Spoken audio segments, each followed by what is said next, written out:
नमस्कार दोस्तों, स्वागत है आप सभी का आपके अपने चैनल द रिटेल इन्वेस्टर में। यहाँ पे मैं बात करने वाला हूँ दोस्तों एक ऐसे आप कह सकते हैं कंज्यूमर गुड स्टॉक की, जिसने क्वार्टरली थर्ड में एक डिजास्टर्स परफॉर्मेंस दी। और दोस्तों परफॉर्मेंस को मैं डिजास्टर्स इसलिए कह रहा हूँ क्योंकि इतनी ज़्यादा ख़राब थी कि उसके बाद से स्टॉक में जिस प्रकार की गिरावट हुई वो बहुत बहुत ज़्यादा चिंताजनक थी। लेकिन पिछले कुछ समय से स्टॉक एक सपोर्ट बनाने की कोशिश कर रहा है, प्लस जिस तरह से एक भयंकर गर्मी आने की बातें चल रही हैं उसमें भी ये स्टॉक आप कह सकते हैं यहाँ पे एक ब्रेकआउट की ओर बढ़ता हुआ दिखाई दे रहा है। और इस स्टॉक में दोस्तों जो क्वार्टरली थर्ड में जिस कारणवश रिजल्ट खराब आए थे वो भी चर्चा करूंगा, वो प्रॉब्लम भी अब धीरे धीरे सॉर्ट आउट होते यानी जाते हुए दिखाई दे रही है। क्या है पूरा मामला, ऐसी तमाम चीज़ों में चर्चा करेंगे। वीडियो को अंत तक देखिएगा, बहुत इन्फॉर्मेटिव बहुत एजुकेटिव भी होगी। लेकिन आगे बढ़ने से पहले दोस्तों मैं ऐसे ही वीडियोस बनाता रहता हूँ, इसके लिए चैनल को सब्सक्राइब कीजिएगा और वीडियो अच्छी लगती हो लाइक ज़रूर कीजिएगा। तो अब सीधा लेके चलता हूँ शेयर प्राइस की तरफ। देखिए वर्लपुल ऑफ इंडिया लिमिटेड, क्या दोस्तों वर्लपुल ऑफ इंडिया लिमिटेड 1.5% से ज़्यादा की तेज़ी यहाँ पे दोस्तों, ठीक है कितनी 1.5% से ज़्यादा की तेज़ी आपको ये स्टॉक दिखा रहा है, ठीक। प्लस अगर मैं कुछ और बातें करूं तो अगर मैं आपको यहाँ देखेंगे आप कि पिछले 6 महीनों में स्टॉक ने ऊपरी स्तरों से एक समय तो दोस्तों आप देखेंगे तो ये गिरावट 30% से ज़्यादा हो गई थी, लेकिन 1250 से इसने जिस प्रकार का कह लीजिए सपोर्ट लिया है वहाँ से स्टॉक लगभग 7% भाग चुका है।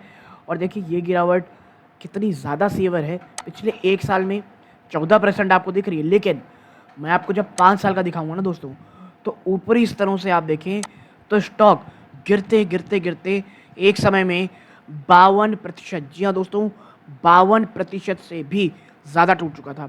और ये सपोर्ट आता है 1260 में, और आप देखेंगे कि ये अपने 5 साल के सबसे निचले स्तरों पर ट्रेड कर रहा था।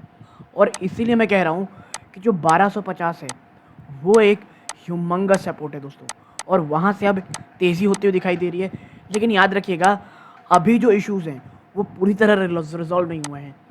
क्वार्टर थर्ड में अगर आप नंबर्स में देखेंगे, जो पहला डिमांड में थोड़ी सी कमी, ठीक है डिमांड में थोड़ी कमी, उसके बाद सबसे बड़ा प्रॉब्लम था दोस्तों वो था इन्फ्लेशन वर्ड मैं इसीलिए यूज़ कर रहा हूँ क्योंकि जो लगातार महंगाई है वो बढ़ती चली जा रही है, जिसके कारण आपको इस प्रकार की भयंकर गिरावट देखने को मिल रही है दोस्तों, ठीक है।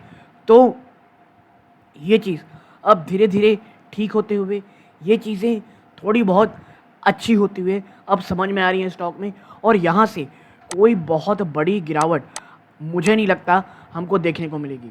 बल्कि जिस तरह से दोस्तों डिमांड एसी की और तमाम चीज़ों की बढ़ने वाली है, मुझे लगता है वर्लपुल का जो सबसे बुरा दौर था वो अब ख़त्म हो चुका है।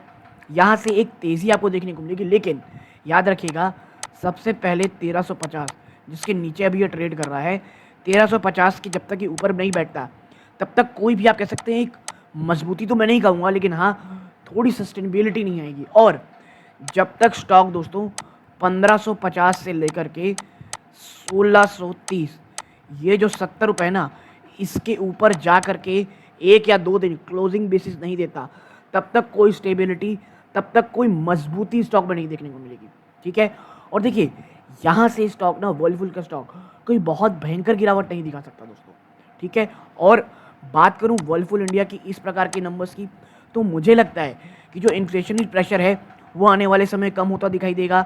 जिस तरह से डिमांड में कमी थी वो इस क्वार्टर में आपको पता है गर्मी के सीज़न में क्या होता है, वहाँ पर बहुत बहुत ज़्यादा ज़बरदस्त बढ़ते हुए आपको देखने को मिल सकती है, ठीक है।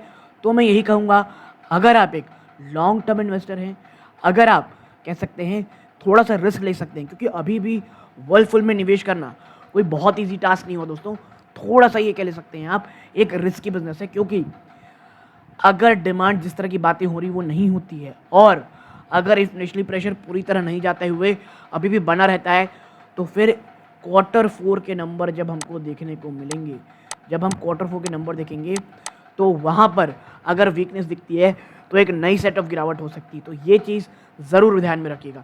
लेकिन मुझे लगता है द वर्स्ट इज ओवर और यहाँ से कोई बहुत भयंकर गिरावट हो ऐसा मुझे नहीं लगता दोस्तों। तो यदि आपको ये छोटी सी एनालिसिस पसंद आई हो, वीडियो को लाइक करके चैनल सब्सक्राइब कीजिएगा। यहाँ तक जुड़े रहे इस बात का बहुत बहुत धन्यवाद। ये इस वीडियो का अंत है। जय हिंद दोस्तों।